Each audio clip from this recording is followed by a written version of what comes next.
आज हम एक ऐसे डिजिटल मूवमेंट का डिकोड करने वाले हैं जिसने इंटरनेट पर सच में तहलका मचा दिया है। कैसे एक छोटे से बयान ने रातों रात एक पूरी इंटरनेट क्रांति को जन्म दे दिया, जिसे लोग आज कॉकरोच जनता पार्टी या सीजेपी के नाम से जान रहे हैं। तो चलिए बिना किसी देरी के इस अभूतपूर्व डिजिटल विद्रोह के हर एक पहलू का निष्पक्ष विश्लेषण करते हैं।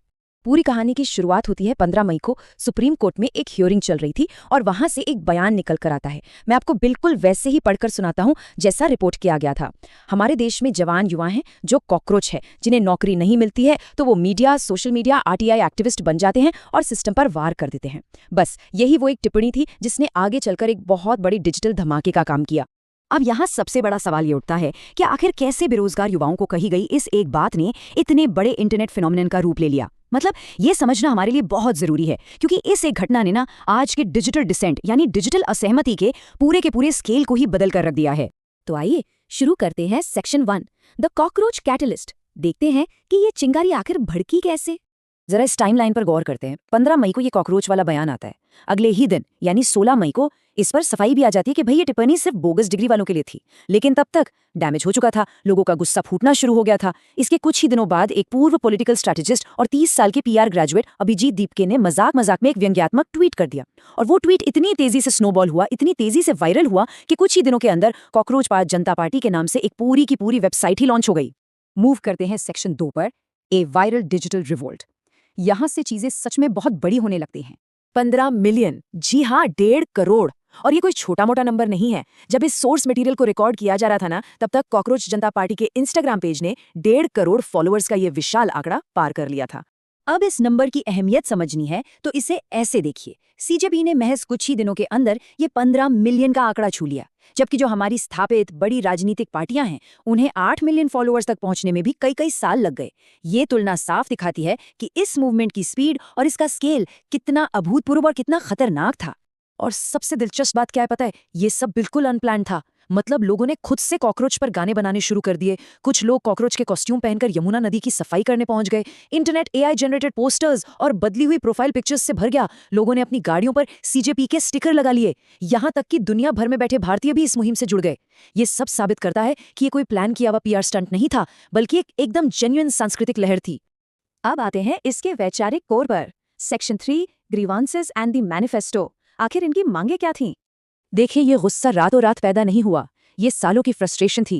पिछले 12 सालों से ठहरी हुई आय और आर्थिक लाचारी, पिछले 7 सालों में नीट पेपर लीक होने की लगभग 60 रिपोर्ट्स, आज के समय का चरमराता हुआ एजुकेशन सिस्टम और चुप करा दिया गया इंडिपेंडेंट मीडिया, और ऊपर से भविष्य में मंडराता हुआ आर्थिक संकट। ये मूवमेंट सिर्फ सरकार की विफलताओं पर रिएक्शन नहीं है, बल्कि ये विपक्ष की निष्क्रियता को भी सीधा सीधा आईना दिखा रहा है।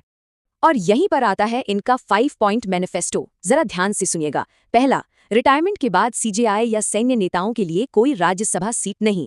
दूसरा, वैध वोटर्स के नाम हटाने पर चुनाव आयोग पर सीधा यूएपीए लगाया जाए। तीसरा, महिलाओं के लिए 50% आरक्षण और दल बदलने वाले सांसदों पर 20 साल का बैन। चौथा, नीट लीक मामले पर शिक्षा मंत्री का इस्तीफा। और पांचवा, एक वर्चुअल जेन जी कन्वेंशन होस्ट करना। अब भले ही ये मांगे सुनने में थोड़ी अव्यावहारिक या इम्प्रैक्टिकल लगे, लेकिन सोर्स का तर्क है कि ये पारंपरिक विपक्षी दलों के मुकाबले कहीं ज्यादा स्पष्ट विजन पेश करती हैं। इनकी वेबसाइट पर एक लाइन लिखी है जो इनका पूरा मकसद साफ कर देती है। हम यहाँ जोर से, बार बार और लिखित में ये पूछने आए हैं कि पैसा कहाँ गया। यही वो जवाबदेही और अकाउंटेबिलिटी की बुनियादी मांग है जिसे ये मूवमेंट लेकर चल रहा है। आगे बढ़ते हैं सेक्शन 4 की तरफ, पुशबैक एंड डिसेंट्रलाइज्ड सर्वाइवल। देखते हैं सिस्टम ने कैसे रिएक्ट किया। अब जाहिर सी बात है, जब सिस्टम पर इतना बड़ा अटैक होगा तो सिस्टम शांत तो बैठेगा नहीं। पहला कदम उठाया गया इस मूवमेंट की साख गिराने का, संस्थापक के पुराने राजनीतिक संबंधों को हाईलाइट करके। इसके बाद सीजेपी के जो मेन ट्विटर और इंस्टाग्राम अकाउंट्स थे उन्हें सस्पेंड और डिलीट करवाने की कोशिशें शुरू हो गईं। और आखिर में राष्ट्रीय सुरक्षा और पब्लिक ऑर्डर वाले कानूनी फ्रेमवर्क्स का इस्तेमाल करके इसे बैन करने की तैयारी की गई। लेकिन यहीं पर यह मूवमेंट बहुत स्मार्ट हो गया। इन्होंने एक टैक्टिक अपनाई जिसे कहते हैं डिसेंट्रलाइज्ड मोज़ेक सिस्टम। इसे ऐसे समझिए कि इस मूवमेंट का कोई एक सेंट्रल हब या हेडक्वार्टर बचा ही नहीं। बिल्कुल कॉकरोच की तरह सर्वाइव करने के लिए ये एक चेहराविहीन विशाल जनसमूह बन गए, ताकि अगर इनका मेन लीडर या कोई बड़ा प्लेटफॉर्म नष्ट भी कर दिया जाए तो भी अलग अलग लोग स्वतंत्र रूप से इस मिशन को चलाते रहें। और इसीलिए ये बात कही गई है कि किसी का अकाउंट डिलीट करना बहुत आसान है, लेकिन एक सोच को खत्म करना बहुत मुश्किल है। अगर सारे ऑफिशियल सीजेपी अकाउंट्स मिटा भी दिए जाएं, तब भी इन्होंने जो जागरूकता फैलाई है वो अपने आप में इस मूवमेंट की एक बहुत बड़ी जीत है। और अब हम आ गए हैं अपने आखिरी हिस्से पर, section 5, the future of digital descent. अगर आप ध्यान दें तो इन्होंने इतिहास के पुराने विरोध प्रदर्शनों को इंटरनेट के युग में पूरी तरह से ढाल दिया है। जैसे डिजिटल पिकेटिंग, नेताओं के कमेंट सेक्शन और ईमेल को पूरी तरह भर देना। डिजिटल नॉन कोऑपरेशन, यानी सब लोग मिलकर झूठे राजनीतिक वादों पर विश्वास करने से ही इनकार कर दें। और डिजिटल सत्याग्रह है, जहां मंत्रियों के report cards online mass level पर शेयर किए जाएं। ये युवाओं को सड़कों पर उतरे बिना अपना गुस्सा जाहिर करने का एक नया रास्ता दे रहा है। जरा आस पड़ोस में देखिए, सिस्टम से हताशा के चलते हमने बांग्लादेश और नेपाल जैसे पड़ोसी देशों में सड़कों पर भयानक और हिंसक प्रदर्शन देखे हैं।